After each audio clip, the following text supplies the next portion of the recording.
Wow, what a machine. The Bimota SB3. And this particular Bimota is the very first one ever registered in the United States as a complete bike assembled at the factory in Rimini, Italy. In period, Bimota mainly made chassis kits the powertrain would be supplied by the end user, the client, and they would be registered as special construction vehicles. But this particular one was actually purchased by none other than Malcolm Forbes. He loved this bike so much, in fact, that he had Samsonite, the suitcase company, build a shipping crate with all kinds of foam liners with the Samsonite plastic exterior so that this bike could be handled by untrained ground crews and loaded into either his jet or his private yacht and taken all over the world.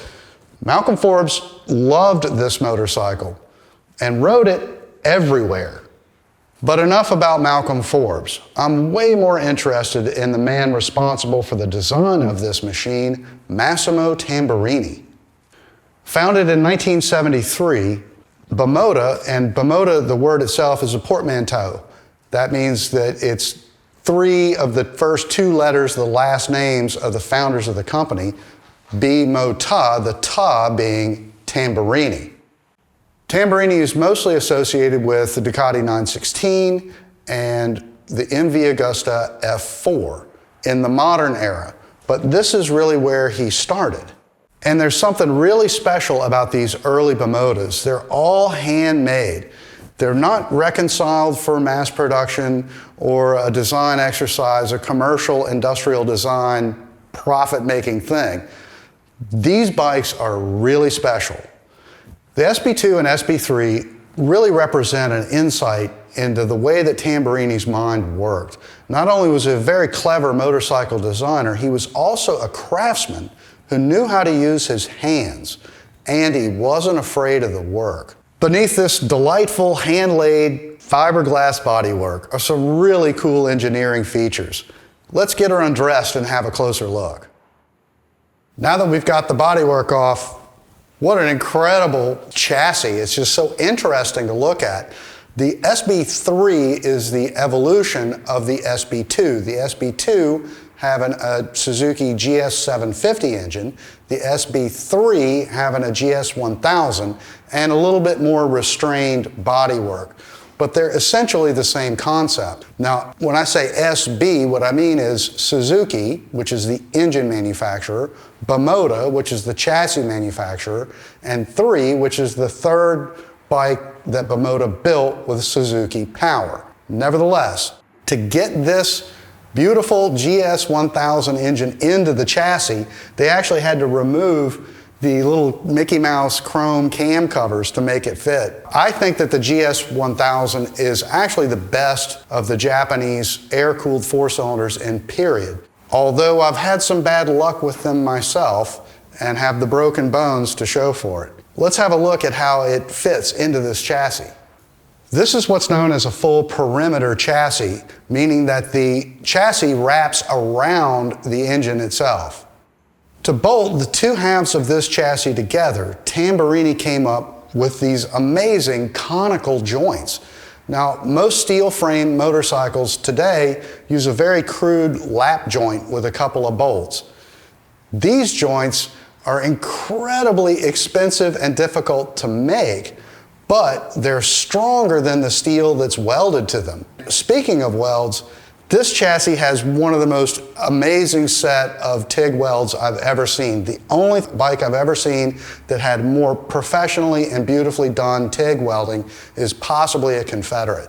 Buried deep inside this amazing back half of the chassis is a monoshock, very, very modern, where most motorcycles had twin shocks in period. And just look at this chassis, especially the rear. This is a true masterclass in steel fabrication. All of this chassis was done with no CAD design. This is all pencil on paper. I'm blown away by not only the complexity, but also the execution. At the rear of the swing arm are really clever little eccentric chain adjusters. And if you notice the swing arm angle itself, it's got a very modern up angle, which means that Tamburini truly understood the relationship between acceleration and the way power is delivered into the chassis. If you follow the swing arm up, you're going to see something really interesting. The swing arm pivot itself.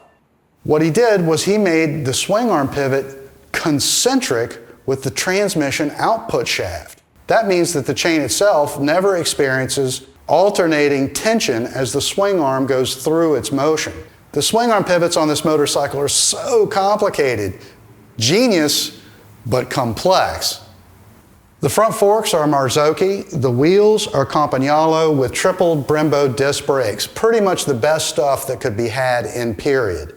And when you look at the top of the triple tree, you're going to see something really interesting. There's actually an insert on the top and bottom of the yokes. That replaceable insert allows for adjustable offset. So this is adjustable offset triple trees from the 1970s.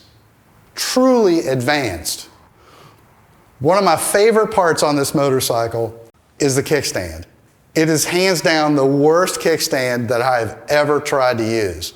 It's maybe the very first self-retracting side stand. And to get it to self-retract, you actually have to bring the motorcycle over center and far to the right for it to actuate. Once the side stand is down, it feels all springy and mushy. It is like definitely not confidence inspiring. And I think that when Tamburini tried this idea out, he probably was just like, fuck it, ship the bike after doing so much work on everything else. Having designed a few kickstands myself, they're deceptively simple. It's really a complex part with a lot of moving parts and a lot of weird parameters. This motorcycle feels so wonderful to me because it's such a small batch, handcrafted thing.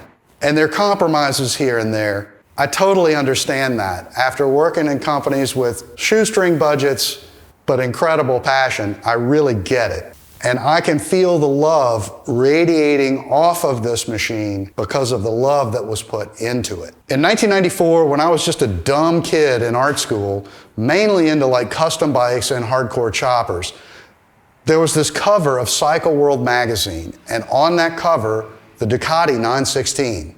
The Ducati 916 was the first motorcycle with a full fairing that I ever really was smitten with. It was so thin and so beautiful and so exotic.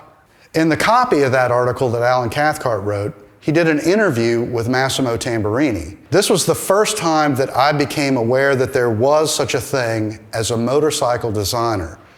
And I knew at that point that I was going to dedicate my life to being one.